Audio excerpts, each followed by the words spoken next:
Well, here we are again with Annemarie, and I really do appreciate it. This is a interesting thing doing Zoom with you, Annemarie, and the time differences between us in Western Australia and you there in South Africa. Yes, yeah, it's very interesting. It's early here still and quite cold because we're going into winter now, but it's lovely. And thank you so much for the opportunity, Michael. Oh, you're very, very welcome. And conversation intelligence, if someone missed that, go back and have a look at that one. That was a great conversation. Uh, One thing, though, that I do find, and I don't know if it is a trend or maybe I'm just getting older, so I see more of it, but there seems to be a lot more stress in not just from schools to workplaces, whether people are employed or running businesses. And I thought for someone like yourself who does emotional intelligence and in this conversational intelligence, everything to do with helping people navigate this space, first of all, I suppose, are you seeing an increase in stress? And I suppose, what effect does it have on us and our brains? Mm, mm. Definitely. I think one of the big reasons would be all the information and technology. So we're constantly connected to some device, and we constantly have this influx of information, which already on the brain, the stage of the brain, there's a lot of players there, constantly. So your brain really almost goes into overdrive, because it's not clear on what it needs to focus. So stress definitely is increasing.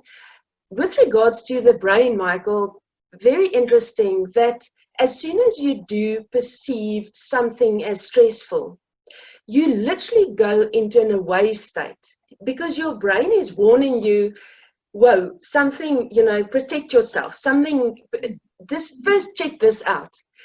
Then it goes to a different part of the brain, which is called the limbic part of the brain, your emotional brain.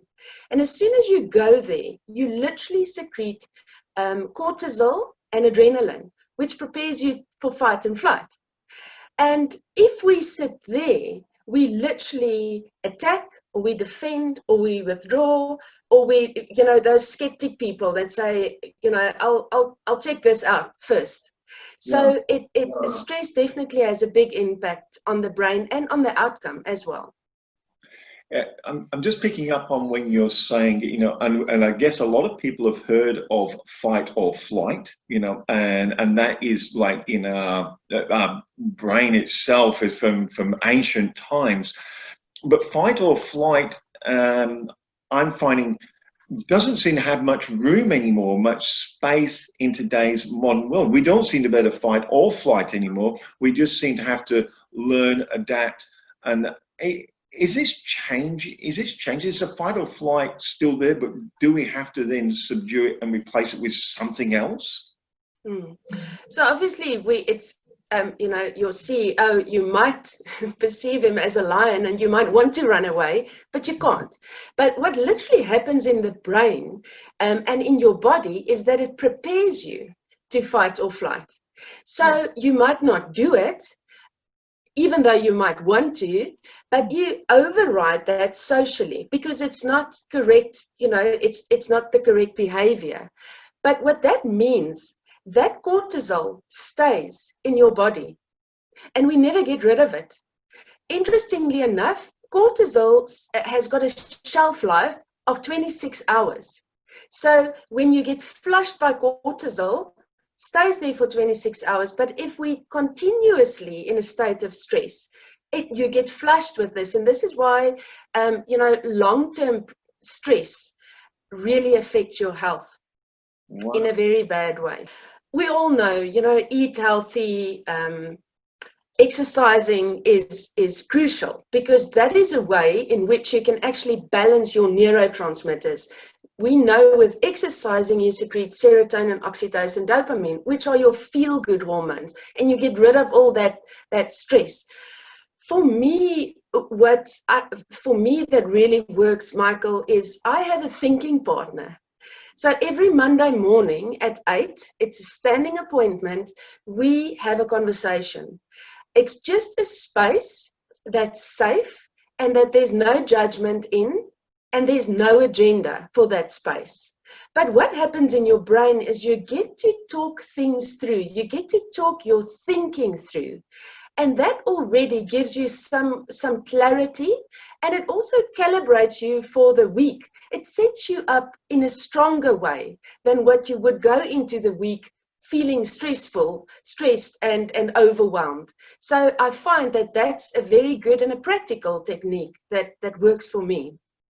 Wow. I actually really resonate with that. So a thinking partner to set your week up. No judgment. You can just talk through your thoughts, and that empowers you and puts you in the right, I suppose, the right frame of mind, and puts you in the right positioning to have a great week, whether you are an employee, an employer, running self-employed, going through school. Does that work for just about anybody, would you say? Yeah, absolutely. When last have you had a conversation with someone that it's about you, that you feel free and safe enough that you can just be honest about what's going on in your mind? But normally it's about giving and about listening and about understanding. This time it is about you, and that someone listens to you without wanting to fix anything, without wanting to help you. And it is unbelievable. It's magic what happens there. That if you just have an opportunity to talk through your thinking, it's extremely powerful. I love that. A thinking partner who is not there to try and fix you or judge you, just to listen to you and have a great conversation. Thank you so much. That was so insightful. I love having these conversations with you, Annemarie. I think they're really good. Thank you, Michael. Thank you so much.